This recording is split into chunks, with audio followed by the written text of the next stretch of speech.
বাবা বললো তুমি নাকি 2 সপ্তাহ থাকবে না, গ্রামে যাচ্ছ। জি স্যার, অনেকদিন হলো গ্রামে যাই না। তাছাড়া ছোট বোনটার বিয়ার কথা চলতেছে। তোমার গ্রাম জানি কোথায়?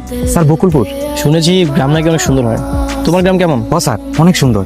আমার না গ্রামে যাওয়ার অনেক শখ। তুমি কি আমাকে তোমাদের গ্রামে নিয়ে যাবে? আপনি যেতে চাইলে আমি অবশ্যই নিয়ে যাবো। তুমি যদি আমাকে তোমাদের গ্রামে নিয়ে যেতে চাও তাহলে কিছু শর্ত মানতে হবে। কি শর্ত স্যার বলেন? প্রথম শর্ত হচ্ছে, যখন আমি তোমাদের গ্রামে যাব তখন তুমি আমাকে স্যার স্যার বলতে পারবে না, আর আমার পরিচয় দিবে আমি তোমার বন্ধু। আর দ্বিতীয় শর্ত হচ্ছে, আমাকে তোমাদের বাসায় রাখতে হবে। কি বলেন স্যার, তা হয় নাকি? তুমি চাইলে হয়। ঠিক আছে স্যার, আমি আপনার সব শর্তে রাজি আছি। নিশি, আয় নিশি, কও মা। মোহন আইতেছে, ও রওনা হয়ে গেছে। ও কইলো যে এইবার নাকি ঢাকা থেকে ওর একজন বন্ধু হয়। ভাইয়ের ঢাকায় আমার কোন বন্ধু থাকে? কি জানি কোন বন্ধু, আমি অত কিছু জিগাই নেই। তুই এক কাজ করতো মা, চাইগুলো একটু ঘুরা করে নিয়ে আয়, আমি পিঠা বানাবো। আসুন, তুই যাওয়ার সময় যদি রাস্তায় মতিন যে পাস, তাহলে একটু কইস তো ওর বাসায় আইতে, ওরে দিয়ে একটু মোরগটা জবাই করাবো। আচ্ছা ঠিক আছে। যা।